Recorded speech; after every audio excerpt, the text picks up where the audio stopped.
Mesdames et messieurs, bonjour et bienvenue dans votre journal de 15 heures. Voici les titres de ce journal.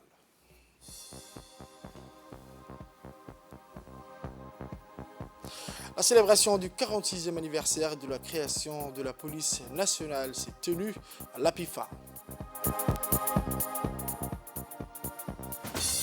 Pour les actualités internationales, les réserves d'oxygène du Titan à un niveau critique. Les détails dans cette édition des 15 heures, mesdames et messieurs, le journal au complet.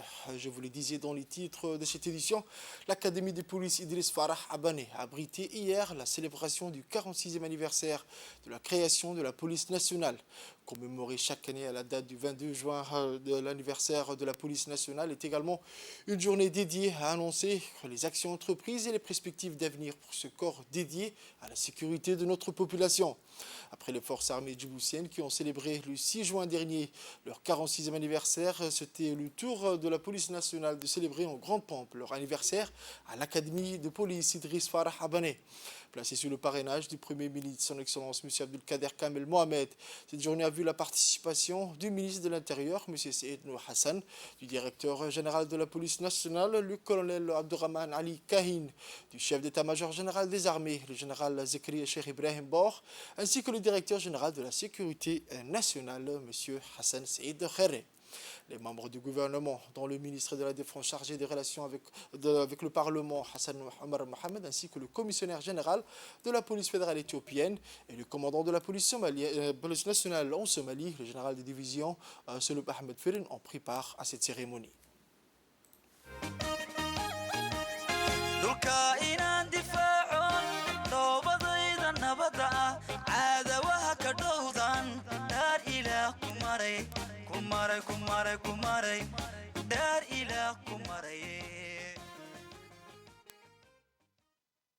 À l'occasion de la célébration du 46e anniversaire de la création de la police nationale, les différentes formations qui la composent vous rendent les honneurs. À vos ordres, Monsieur le Premier ministre.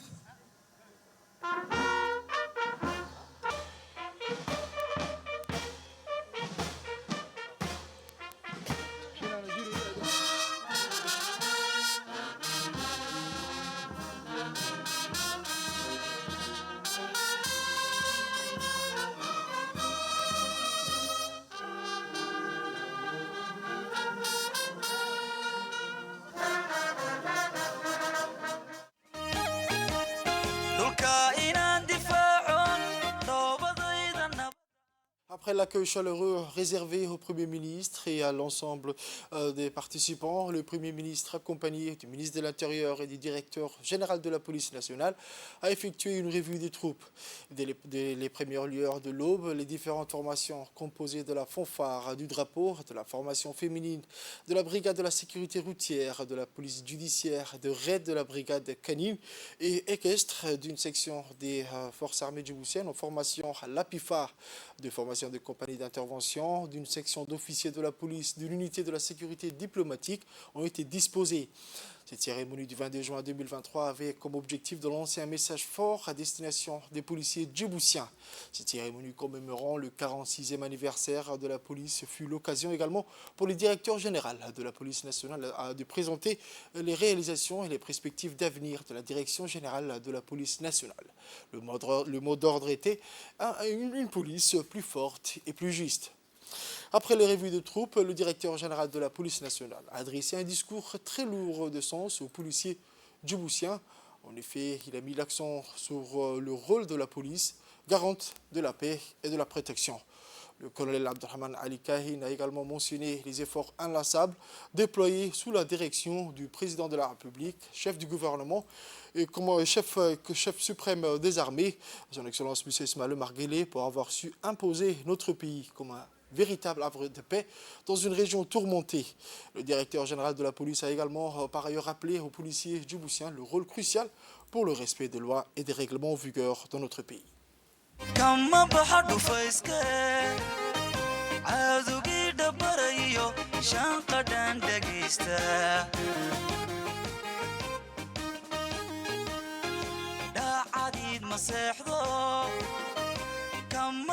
فايسكه عازوقي دبريو shanqadhan dhegaysta dhulka inaan difaacon dhoobadayda nabadda ah caadawaha ka dhowdan dhaar ilaah ku maray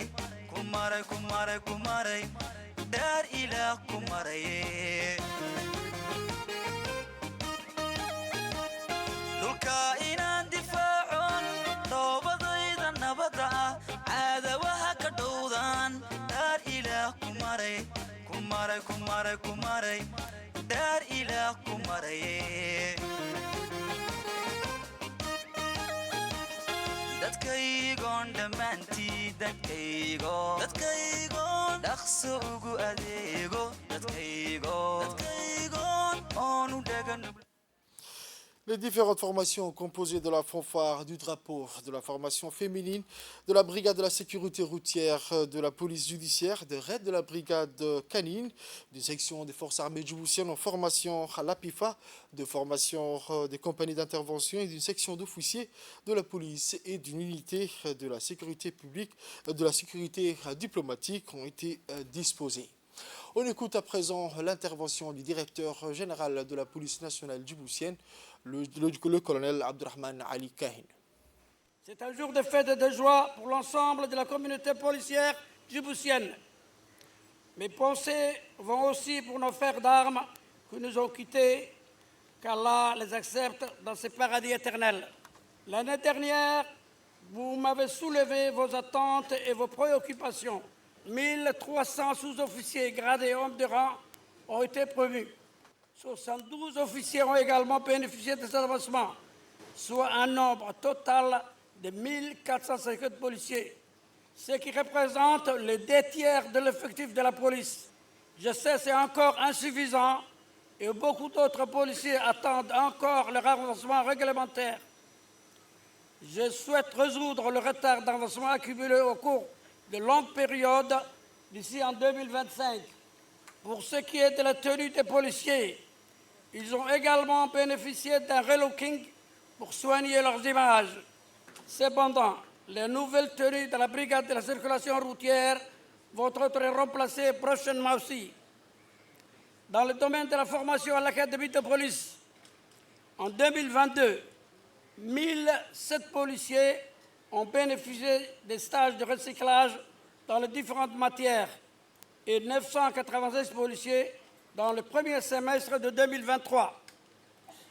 Observateurs aux Nations Unies, 180 policiers de forces mobiles d'intervention vont être déployés incessamment en Somalie dans le cadre de la mission ATMIS.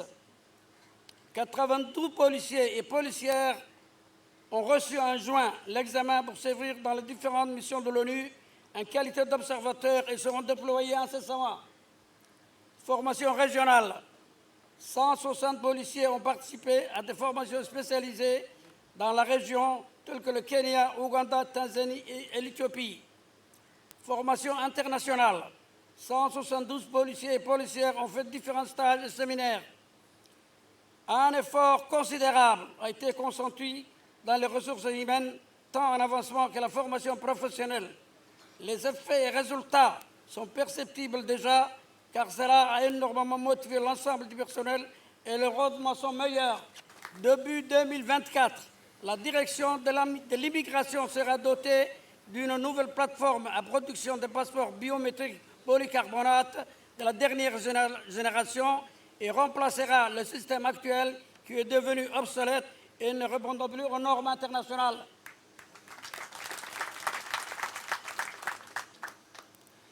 Construction d'une maternité, un bâtiment R+1 servant de maternité doté d'un ascenseur est construit depuis 8 mois au sein du quartier général de la police. L'objectif de la construction de ce centre dédié à la mère et à l'enfant est de désengager les centres de maternité de Dar al-Hanan et de l'hôpital militaire. L'établissement a mis à la disposition des patientes une offre de soins complète, pointue et performante, ainsi que des prestations privilégiant le confort et le projet parental. Ce pôle mère-enfant est implanté avec un centre d'assistance médicale, un service de réanimation néonatale de haut standing une unité d'urgence gynécologique. Cette construction est associée à un programme d'amélioration des compétences destinées aux professionnels de la santé.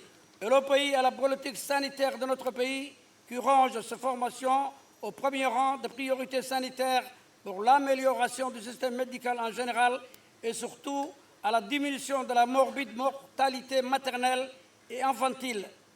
Elle sera inaugurée dans un mois, Inch'Allah. Officiers, sous-officiers et hommes de rang, j'attends de vous que vous serviez à la République avec l'abnégation et le sacrifice que notre métier de policier nous impose pour que le droit de chacun soit respecté dans notre société. J'exige de vous que vous respectiez la déontologie policière fixant les règles de conduite du policier dans sa vie professionnelle et privée.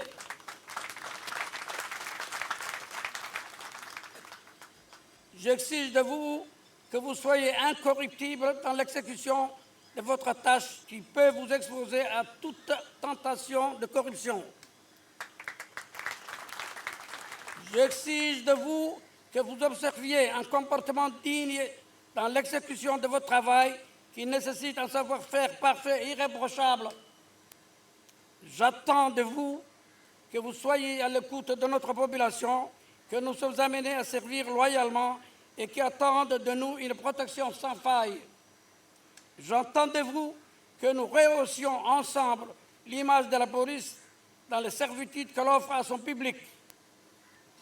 Je profite de cette occasion pour adresser mes vifs remerciements à nos partenaires comme les États-Unis d'Amérique pour leur soutien dans le domaine de la formation et la spécialisation de la police technique et scientifique, la coopération et les forces françaises qui nous aident dans le domaine de la formation et qui nous ont octroyé des pièces de rechange pour le matériel majeur du contingent de la police en partance pour la Somalie, la République de Chine qui a réfectionné de l'académie où nous nous trouvons actuellement, et enfin les carabiniers italiens qui continuent à nous épauler dans la formation et surtout la construction prochaine d'une commissariat de police à Ayablé et d'un champ de tir sur le site de l'académie.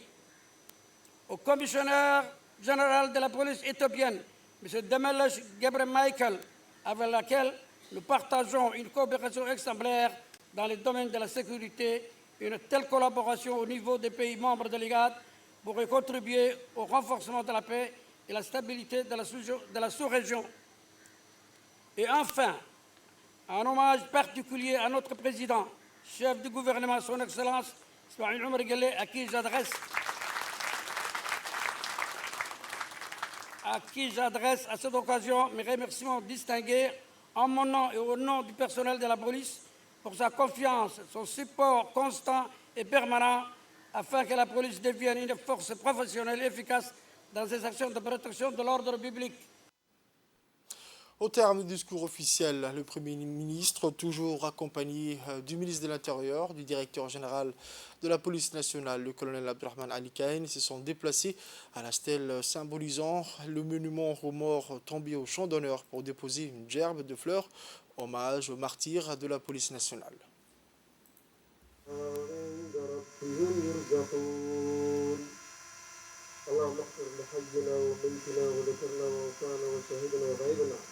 اللهم لا تحرمنا اجرهم ولا تحسنا بعدهم ربنا اتنا في الدنيا حسنه وفي الاخره حسنه وقنا عذاب النار وصلى الله على سيدنا محمد وعلى اله وصحبه وسلم.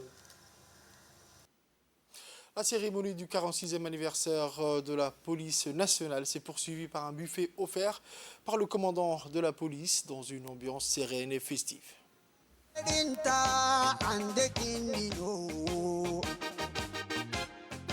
عادت برينو بعد اللي سلطة عندك منو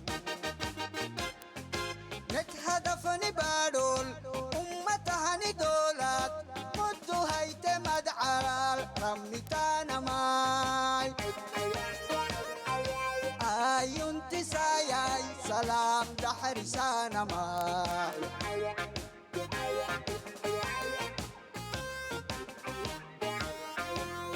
هدفني دولات أمتهني دولات ودو هيت مدعى رميتانا ماي أيون تسايا isaa namaa.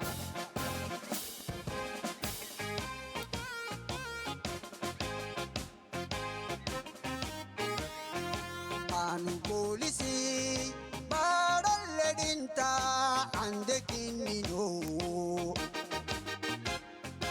adat barino baadalle solta ande kinnino nek hadafani badol ummatahani dolat. Dans les nouvelles du pays, le Kempinski Palace a abrité un atelier sur l'élaboration de la politique nationale de santé communautaire. En effet, cet atelier de 3 jours placé sous le patronage du ministre de la Santé a réuni l'ensemble des acteurs concernés du ministère de la Santé et des partenaires techniques et financiers en vue de produire un document de référence national autour de la politique de la santé communautaire. Outre la présence du ministre de la Santé, le Dr Ahmed Rabli Abdillah, le lancement de ces travaux a vu la participation de la représentante de l'UNICEF, Mme Beate Dastel, de la représentante de l'OMS, le Dr René, du coordinateur pays de Gavi, M. Donald Bambara, et de la maire adjointe, Mme Fatima Mohamed Kamil. Cet exercice de planification stratégique va donc permettre à notre pays de se doter pour la première fois d'un document essentiel sur la politique en matière de santé communautaire et qui fixera le cap de la mise en œuvre de toute intervention idoine dans ce domaine. Ainsi, le ministère de la Santé a également convié les femmes leaders des quartiers et des associations à base communautaire pour prendre part à l'élaboration de cette nouvelle feuille de route de manière à mieux les impliquer à tous les stades décisionnels pour une mise en œuvre concertée de la politique de santé communautaire.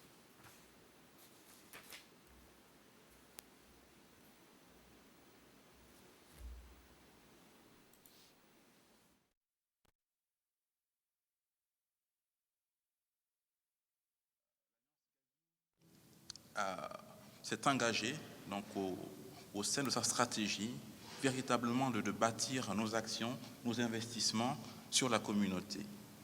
Et pour le faire de manière pratique, nous allouons donc un minimum de 10% de nos investissements pour accompagner les actions de la communauté. Et donc à Djibouti, ici, nous sommes véritablement heureux de participer à cet atelier, atelier crucial, atelier historique qui nous permettra donc de disposer d'un socle et d'un outil et d'un cadre d'investissement national pour la santé communautaire à travers le pays. Dans leur allocution respective, les représentants de l'UNICEF et de l'OMS ont salué cette initiative axée sur l'approche communautaire à Djibouti. Voici leur intervention. Je suis très ravie de me retrouver parmi vous aujourd'hui à l'occasion du lancement de cet atelier portant sur la réflexion et sur l'élaboration de la politique de santé communautaire à Djibouti et qui a pour l'objectif principal l'élaboration d'une politique de santé communautaire avec les principaux axes stratégiques, mais qui aussi de préparer les prochaines étapes du développement du plan stratégique, du plan opérationnel et enfin du cadre d'investissement pour le plaidoyer et la mobilisation des fonds inhérents et à la mise en œuvre de la stratégie de santé communautaire. Il n'y a pas de santé sans la santé communautaire, parce que la santé, ça commence avec soi-même. C'est ça, la beauté de la santé. Et ce qui est génial ici, Monsieur le Ministre, vous le savez, à chaque fois qu'on est en réunion avec les femmes mobilisatrices, c'est quelque chose de vraiment très impressionnant à voir. Ça veut dire le tissu communautaire, il existe. C'est surtout des femmes qui sont engagées, qui se battent tous les jours pour améliorer la santé de leur famille, de leurs proches. Et je crois que c'est ça la beauté de cette politique, qu'elle va justement bâtir ce qu'il existe déjà et vraiment s'assurer que les soins de proximité soient là pour tout le monde, que ce soit la vaccination, que ce soit l'accès à la contraception, que ce soit traiter les enfants qui ont des maladies comme la diarrhée.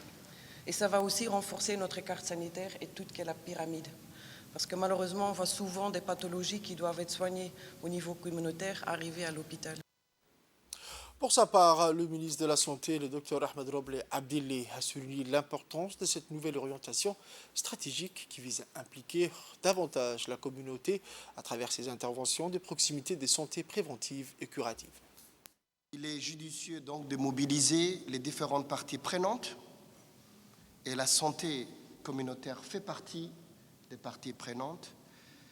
Ces parties qui interviennent afin de promouvoir et d'accroître les investissements nécessaires en faveur du renforcement des piliers du système de santé. Il est aussi important de faire le point sur les efforts consentis pour identifier les actions prioritaires et les opportunités d'accélération donc de ces progrès en conjuguant la synergie de chaque partenaire que nous sommes. En effet, mon département veut renforcer l'approche communautaire qui permettra d'accompagner les activités de prévention, de proximité et surtout de renouer les liens entre les structures sanitaires. Il est aujourd'hui clair que la situation sanitaire a beaucoup évolué, surtout après le Covid, avec l'apparition de toutes ces maladies qui se développent dans un environnement qui change et dans un contexte global de réchauffement climatique, très souvent lié à l'action des communautés elles-mêmes et le profil sanitaire du pays, a été donc aggravé par la survenue de nouvelles pandémies telles que le Covid-19. Mesdames et messieurs, le plan national de développement sanitaire PNDS 2020-2024 traduit la volonté de la République de Djibouti à apporter des réponses efficaces aux problèmes de santé de la population. Ce plan s'attelle à accélérer les progrès vers la couverture sanitaire universelle en vue d'atteindre les objectifs de développement durable. Pour atteindre donc ces objectifs, nous devons suivre un certain nombre de fils dont les principaux sont la disponibilité d'une offre équitable de soins de qualité disponibles pour tous et partout dans les pays. C'est la santé pour tous et partout et qui répond aux besoins des populations. Le ministre de la Communication chargé des Postes et des Télécommunications, son Excellence M. Redouane Abdullahi Bahdoun, a participé hier à la 53e session du Conseil des ministres arabes de l'information qui s'est tenue hier à Rabat au Maroc. Le Conseil s'est réuni ainsi après les sessions également tenues dans la capitale marocaine du Comité permanent des médias arabes et du bureau exécutif du Conseil des ministres. Le Conseil des ministres a approuvé les rapports de recommandations soumis par ces deux instances concernant les points revus à l'ordre du jour. Parmi les points adoptés figurait notamment la primauté que les médias arabes doivent accorder à la cause palestinienne. À cet égard, des mesures ont été adoptées pour assurer toute la visibilité requise à cette cause à laquelle tous sont attachés. Autre problématique abordée, le rôle des médias arabes dans la lutte contre le phénomène du terrorisme qui appelle à mettre en place une stratégie efficace ainsi qu'une feuille de route pour le développement durable jusqu'au 2030.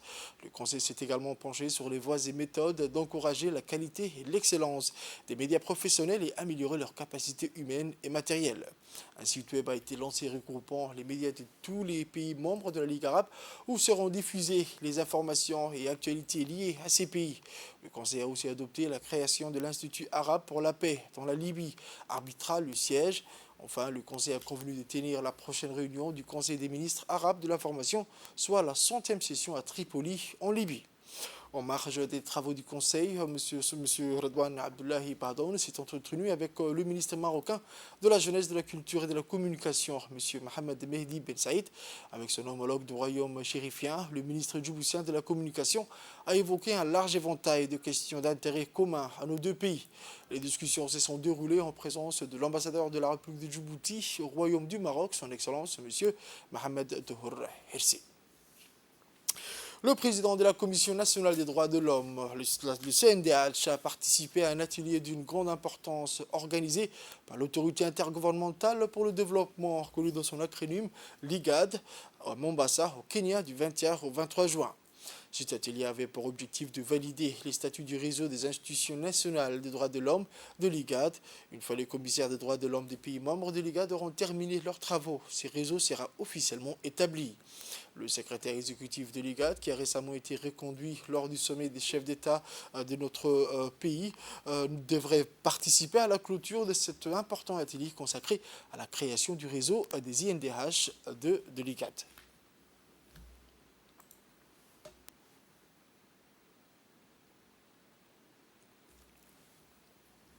Je vous emmène au nord où à l'hôtel Resort de Gadilé, le mouvement des jeunes unis et indivisibles, en collaboration avec le PNUD, a organisé cette semaine un atelier à l'occasion du 50e anniversaire de la célébration de la Journée mondiale de l'environnement pour sensibiliser les jeunes sur les solutions à la pollution plastique, sur le thème « La jeunesse face aux enjeux et défis de la lutte contre la pollution plastique ».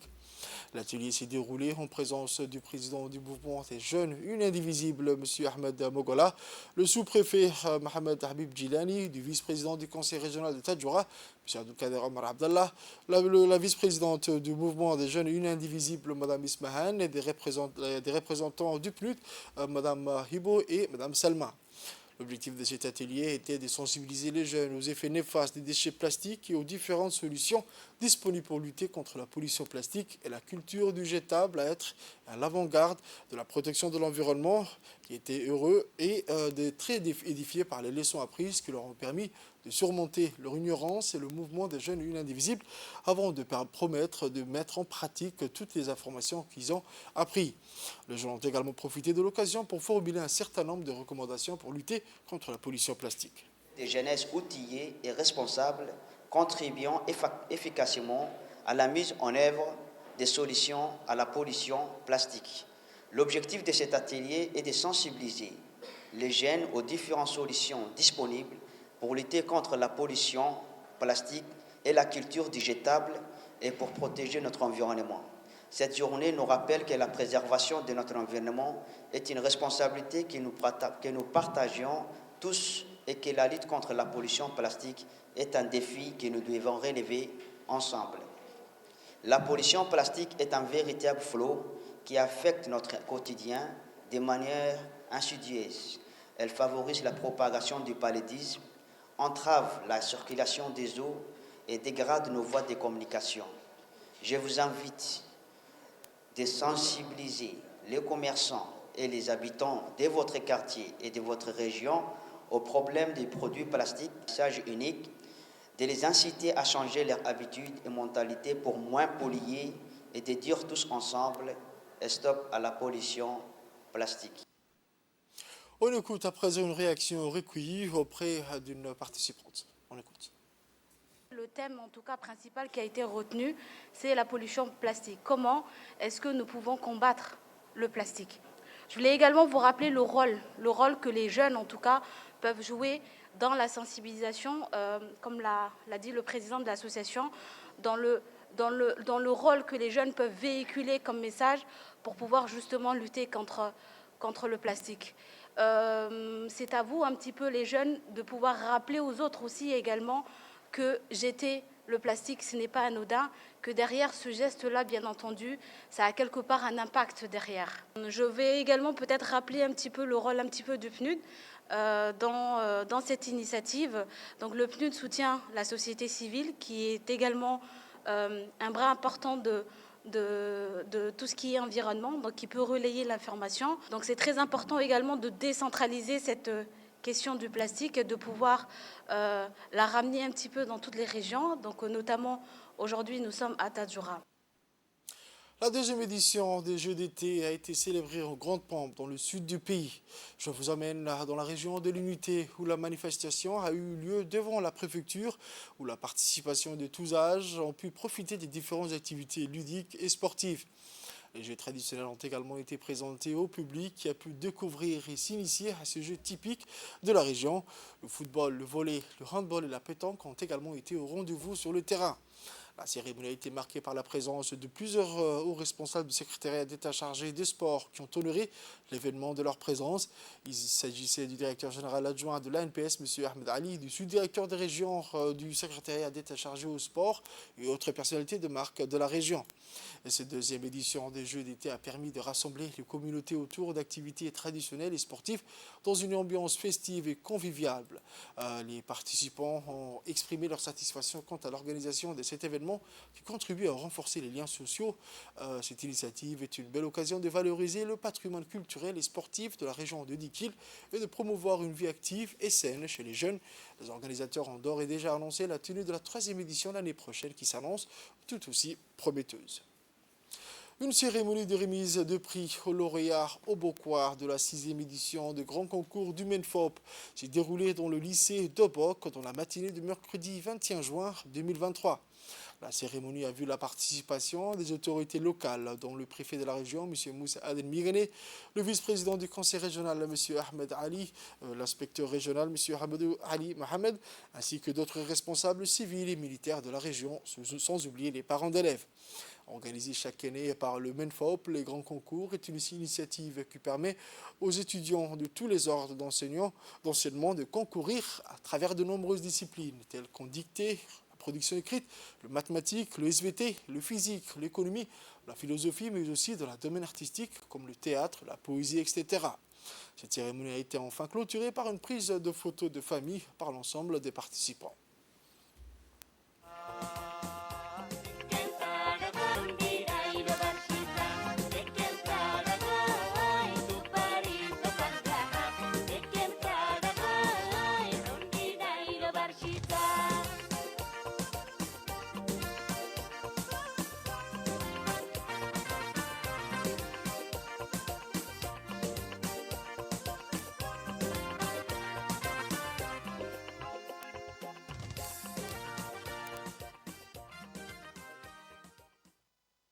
Sous l'égide du ministère de la Jeunesse et de la Culture, l'Agence nationale pour la promotion de la culture a organisé dans la capitale, dans le cadre de la fête de la musique, un concert musical ce mercredi 21 juin 2023 au département du Théâtre des Salines.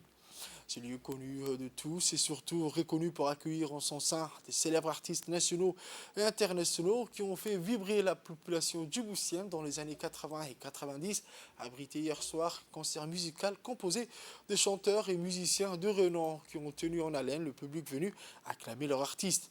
Une soirée festive permis à la jeunesse djiboutienne de revivre l'adrénaline et les moments forts qu'ont vécu les générations précédentes.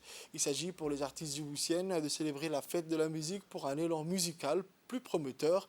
Les responsables ont pris le micro pour parler à tour de rôle de l'importance que cet événement revête pour stimuler la motivation des artistes à plus de production, mais aussi promouvoir l'art et la culture djiboutienne.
Les artistes se sont déclarés réjouis quant à l'initiative d'organiser la fête de la musique aux Salines, un lieu symbolique pour les amoureux de la musique. On écoute cette réaction. J'ai eu l'opportunité de pouvoir chanter et de me présenter pour représenter aussi ma commune, la Guyane. À ce que j'ai vu visuellement, franchement, la population est présente et puis c'est vraiment, je tiens à cœur Et puis l'accueil, il est super. Faites de la musique, je ne le voyais pas comme ça. Loin de chez moi, j'ai toujours entendu parler, mais j'avais jamais vu. Aujourd'hui, ce soir, je suis là. Et puis, je suis fier. Et puis, j'ai hâte de me représenter encore une fois devant eux. Pour les actualités internationales, je vous le disais dans les titres, des recherches d'ampleur mais difficiles se poursuivent ce jeudi dans l'Atlantique Nord pour retrouver vivants les 5 occupants du submersible disparu lors d'une exploration de l'épave du Titanic et dont les réserves d'oxygène risquent de s'épuiser dans la journée. L'origine des bruits détectés est toujours inconnue, mais le temps presse. Les réserves d'air respirable devraient s'épuiser jeudi, aujourd'hui à bord. Des bruits détectés sous l'eau mardi par des avions P-3 canadiens dans la zone de recherche ont suscité de l'espoir et ont remonté l'armada de sauveteurs dépêchés sur place. Ceux qui se montrent optimistes rappellent qu'il reste de nombreux obstacles à franchir, qu'il s'agit de localiser le navire, de l'atteindre avec du matériel de sauvetage ou de le ramener à la surface, à supposer qu'il soit encore intact. Le contact avec l'engin a été perdu moins de 2 heures après son départ. La zone de recherche, qui s'étend sur 20 000 km², est 2 fois plus grande que le Connecticut et l'océan dans cette zone atteint d'une profondeur de plus de 4000 mètres avant de plonger dimanche. Le submersible disposait d'une réserve d'oxygène de 96 heures, ce qui lui donnait en théorie une espérance de vie de 4 jours. Pour $250 000, ils se sont engagés dans une exploration des restes de ce qui fut l'une des plus grandes catastrophes maritimes du XXe siècle. C'est tout pour ce journal de 15h, mesdames et messieurs. Merci à vous de l'avoir suivi et restez avec nous pour la suite du programme sur Télé Djibouti.